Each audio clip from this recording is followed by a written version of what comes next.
네, 안녕하세요 범카TV 시청자 여러분, 범철입니다. 제가 오늘 소개시켜드릴 차량 지프 랭글러 오버랜드 차량입니다. 자, 이 상남자의 마초 감성을 자극하는 이 지프 랭글러, 대단히 감사하게 이 구독자분께서 협찬해 주셨거든요. 그래서 차량을 이렇게 받으러 왔는데, 저 사실 이 차도 차지만 이 구독자님에 대해서 굉장히 궁금했어요. 도대체 이런 상남자 같은 차를 타시는 분은 과연 어떤 분이실까 라는 그런 생각들이 굉장히 많이 했거든요. 이 구독자분을 딱 만나니까 역시 얼굴에 남자 이렇게 딱 쓰여 있는 그런 분이시더라고요.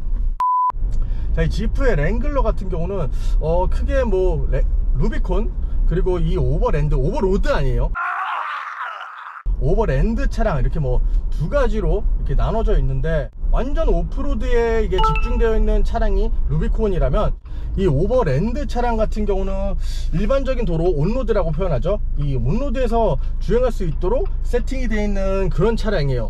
일단 외관이나 뭐 내부 디자인 한번 살펴보도록 할게요. 자, 먼저 디자인부터 보시면 굉장히 좀 상남자스러운 그런 느낌들을 많이 갖고 있는 디자인이에요. 디자인 부분은 정말로 너무나 멋있는 것 같아요. 그 앞부분부터 자 한번 포인트를 볼게요.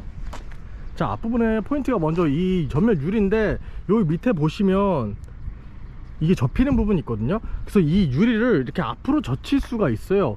유리를 왜 젖히냐, 그 부분 저도 좀 궁금한데, 이 정비의 뭐 용이성이라든가, 아니면 이 차가 전복됐을 때 이렇게 뭐 탈출할 수 있는 뭐 그런 기능인가, 뭐 아시는 분은 좀 댓글로 좀 달아주시기 바랄게요.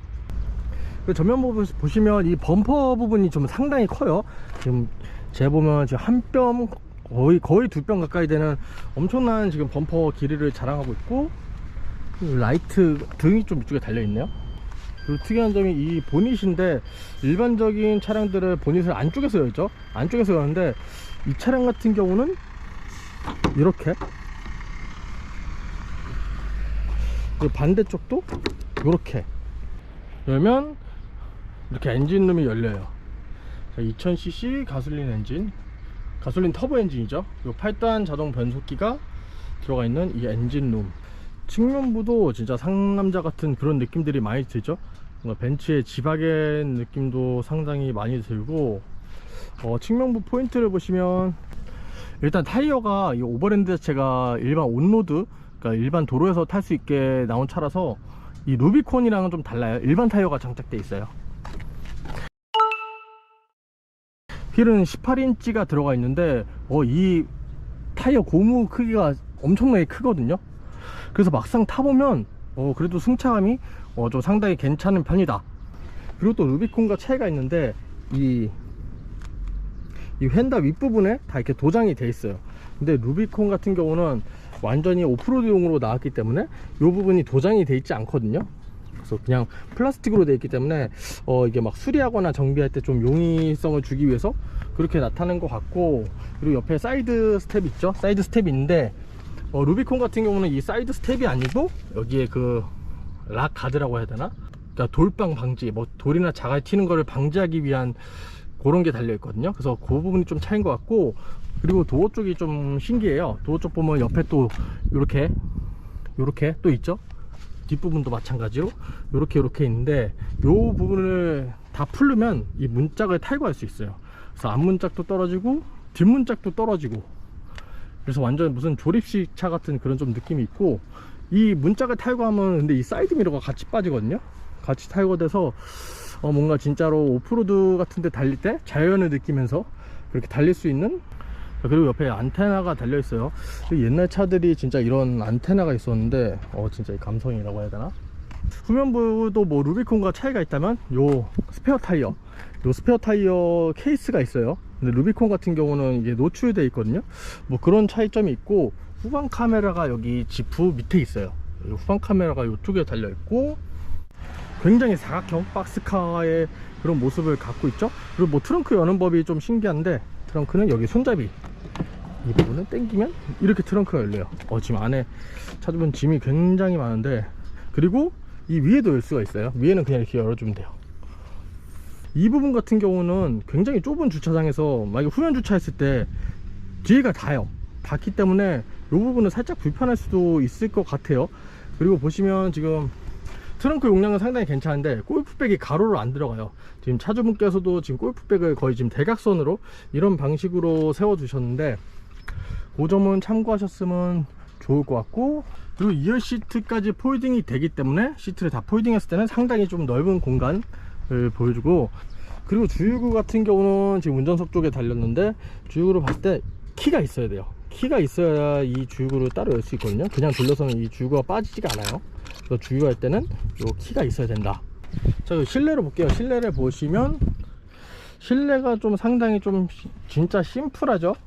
일단 뭐 스티어링 휠 같은 경우는 굉장히 이뻐요. 굉장히 이쁘고, 그리고 어느 정도의 반자율 주행 기능도 들어갔는데 이 차량 같은 경우는 조향 감각이 너무나 부드럽거든요. 좀 낭창낭창 되는 그런 느낌이 있어서 주행하면서 조금 불안한 감이 없지 않아 있고, 뭐 계기판 같은 경우는 뭐 수동 계기판처럼 이렇게 나와요. 나와서 제가 일단 시동을 한번 걸어보면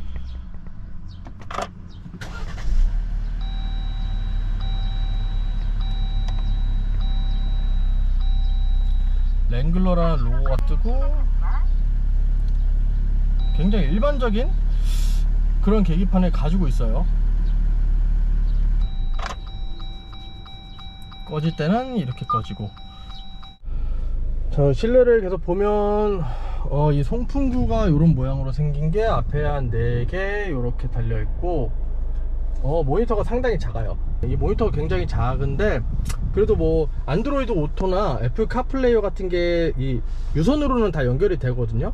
그래서 사용하시면 사용하시는데 크게 뭐 불편함은 없을 것 같고, 헤드업 디스플레이가 없는 건 좀 아쉬운 것 같아요. 그리고 밑에 구성을 보면 굉장히 물리 버튼들이 많이 있죠. 뭐 열선이나 이런 거 있고, 통풍 기능 같은 건 빠져 있어요. 그리고 이 문이 탈거가 된다고 했는데 그렇다 보니까 창문을 조정하는 버튼들이 여기 달렸어요. 시거잭이나 그런 것들이 달려 있고, 여기 뭐 기어봉 타입의 기어가 있고, 여기 보시면 요거 하나가 있는데 요거는 뭐 주행 모드를 선택하는 거예요. 뭐 2륜으로 그러니까 후륜 구동 방식이죠. 그래서 후륜으로 가든가 아니면 뭐 4륜으로 가든가, 4륜, 2륜 뭐 자동으로 조절되게 놓든가. 그리고 밑으로 보시면 컵홀더 있고 사이드 브레이크 방식으로 달려 있어요. 그래서 실내를 딱 봤을 때는 좀 뭔가 좀 되게 단순한 구조로 돼 있다, 이렇게 또 생각하실 수가 있어요. 자, 시트 같은 경우는 굉장히 좀 노멀한 시트가 달려 있어요. 여기 오버랜드라고 지금 주기가 돼 있고, 탔을 때 뭐 몸을 그렇게 막 잘 잡아준다라는 그런 느낌은 없거든요. 하지만 뭐 일반적인 도로나 이런 데서 탔을 때는 좀 그냥 무난한 그런 시트를 가지고 있고, 뒷좌석으로 가볼게요. 뒷좌석 도어가 좀 되게 작아요. 뒷좌석 도어가 되게 작고, 탁 열었을 때 뒷좌석 공간은 뭐 이 정도가 나와요.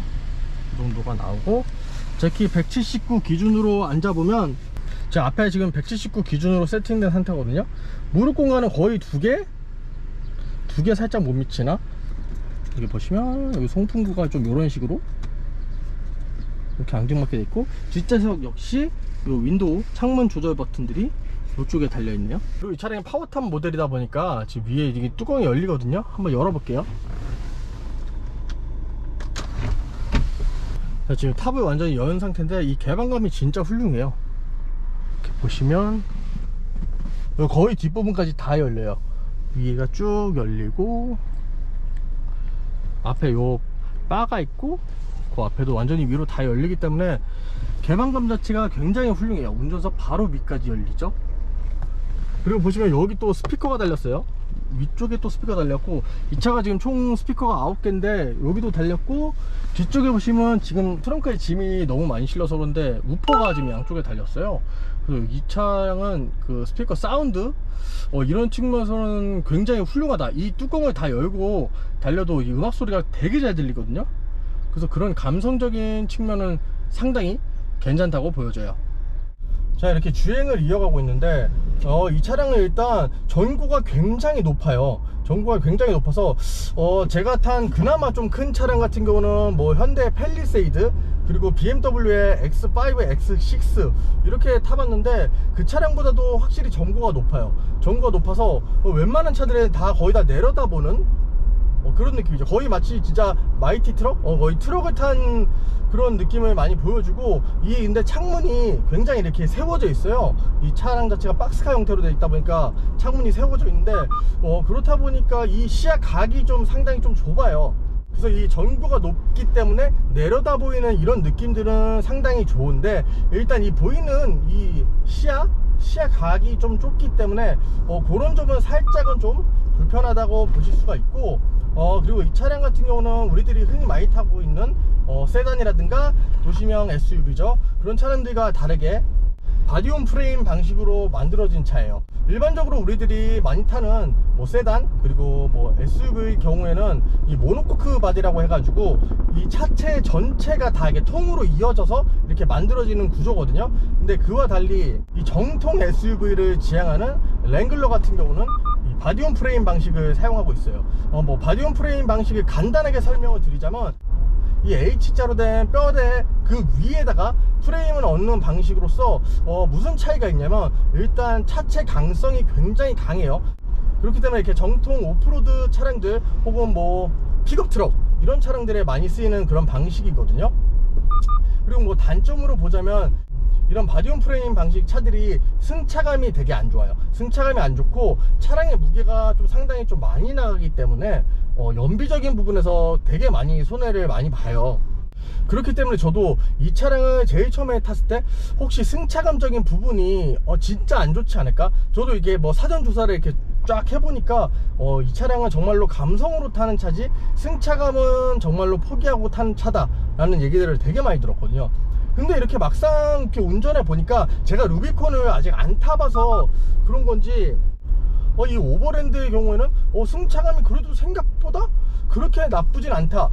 지금 제가 달리고 있는 이 길이 그렇게 지금 도로 상태가 썩 좋은 그런 구간은 아니에요. 그래서 이렇게 쭉 타보면 일반적인 도시명 SUV랑 만약에 비교를 했을 때 조금 더 딱딱한 그런 느낌이 좀 들기도 해요.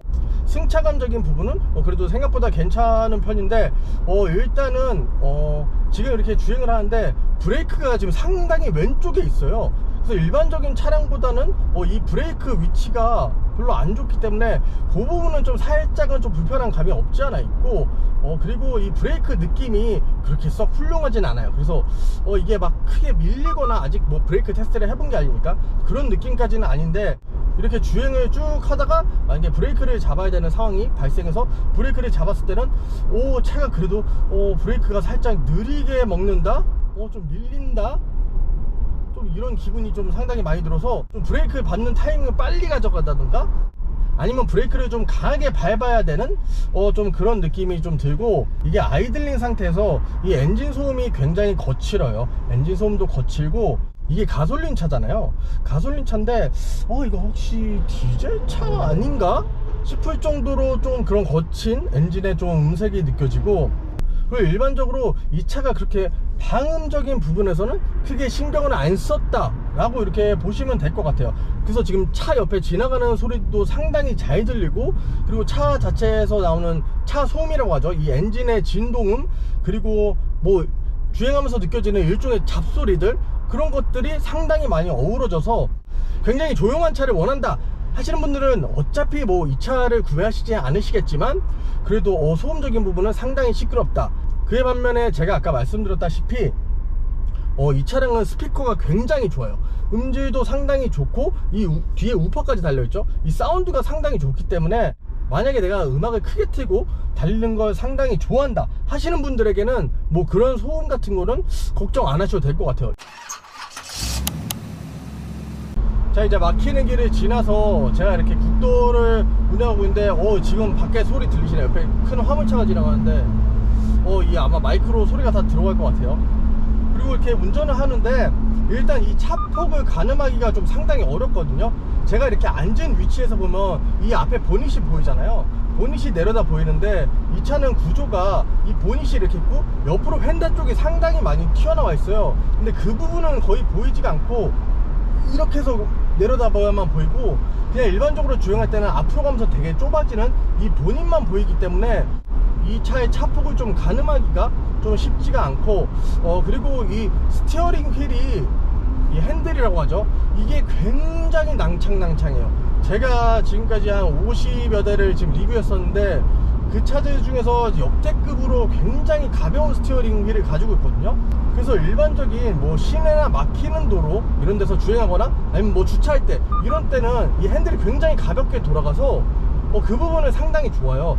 근데 만약에 지금 이렇게 국도를 달린다거나 속도가 한 70, 80 이상 붙게 되면은 이게 노면도 굉장히 많이 타고, 그에 따라서 이 스티어링 휠을 이 핸들에서 주는 그런 안정감이 좀 상당히 떨어지는 그런 느낌이 있어요. 그래서 이게 차가 똑바로 가는 느낌이 아니고 이 스티어링 휠을 계속 이렇게 조향해 줘야 되는 그런 좀 불안감이 좀 많이 작용하는 편이고, 지금 한 시속 한 80에서 지금 한 90 정도까지 속도가 올라가는데 이 속도에서도 솔직히 상당히 좀 불안한 느낌이 많이 들어요. 그리고 이 유리가 앞에 거의 일직선으로 되어 있기 때문에 이 풍절음이 좀 상당히 많이 커지거든요. 속도가 올라갈수록 그 풍절음이 커져서 뭔가 내가 되게 빨리 달리고 있다 라는 그런 느낌들을 되게 많이 전달해주고, 거기에다가 제가 아까 말씀드렸다시피 핸들, 이 스티어링 휠이 조향 감각이 좀 굉장히 좀 낭창낭창하기 때문에 이게 지금 속도를 좀 붙여서 달리면 약 한 시속 한 90km 기준으로 일반 만약에 도심형 SUV랑 비교해 봤을 때 그 차들은 한 120, 130으로 달리는 것 같은. 그리고 현대 차량은 2000cc 가솔린 터보 엔진, 그리고 자동 변속기의 거의 끝판왕급이죠. ZF4의 8단 자동 변속기가 조합되어 있어서 출력이 한 272마력, 그리고 토크가 한 40 정도 되거든요. 이게 상대적으로 2000cc 가솔린 엔진을 사용하지만 출력을 상당히 높인 그런 차량이에요.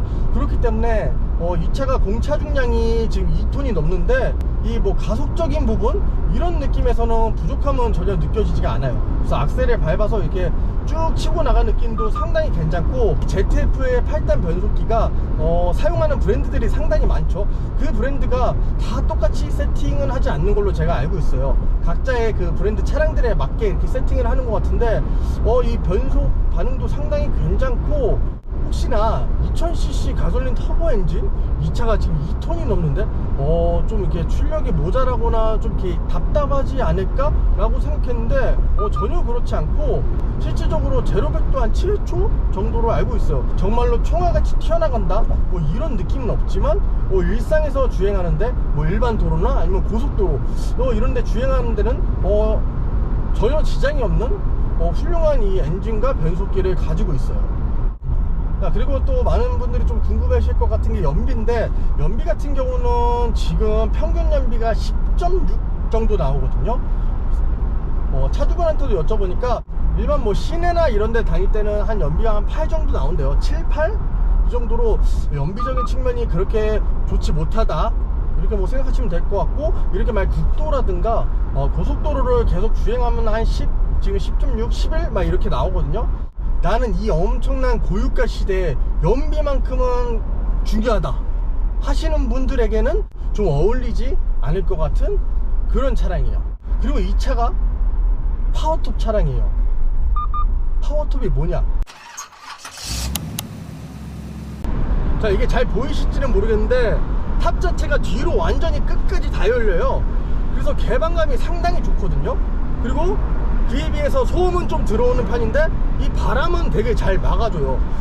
그렇기 때문에 이 탑을 열고 주행하게 되면 마치 진짜로 이 오픈카를 탄 듯한 그런 느낌을 되게 많이 전달해주고 느낌이 진짜로 좋아요. 여기서 만약에 음악까지 굉장히 빵빵하게 틀고 주행한다면 이 더할 나위 없이 이 감성, 정말 이 감성 하나만으로도 이 차를 좀 살 값어치가 있어 보인다 이런 느낌을 되게 많이 전달해주는 그런 차예요. 이 차는 일반적인 시각에서 바라봤을 때는 6천만원대의 그런 가성비라고 해야 하나, 그런 측면에서 봤을 때는 이 차는 왜 살까? 라는 분들이 상당히 많으실 수 있지만 이런 뭔가 그런 수치상이나 느낌상으로 표현할 수 없는 감성적인 면에서는 이 차가 진짜 엄청나게 매력이 있어요. 이거 한번 타보시면 이래서 이 차를 사는구나 그런 느낌을 받으실 수 있을 것 같아요. 그리고 제가 항상 하는 이 주행 성능 테스트를 따로 하지 않았거든요. 운동 성능 자체가 그렇게 뛰어나게 나온 차가 일단 아니고 이 오프로드에 최적화되어 있는 그런 차잖아요. 그래서 뭔가 이 주행 성능을 테스트한다는 것이 어몽길 대장님한테 육상 경기 뭐 허들 넘기 이런데 나가라고 하는 것 같은 좀 그런 느낌이 들어서 고민 끝에 운동 성능 테스트는 따로 진행하지 않기로 했습니다. 지금까지 시청해주신 여러분 대단히 감사하고 구독과 좋아요 항상 많이 눌러주시기 바랍니다. 다음에 더 좋은 차량 좋은 영상으로 돌아오겠습니다. 감사합니다.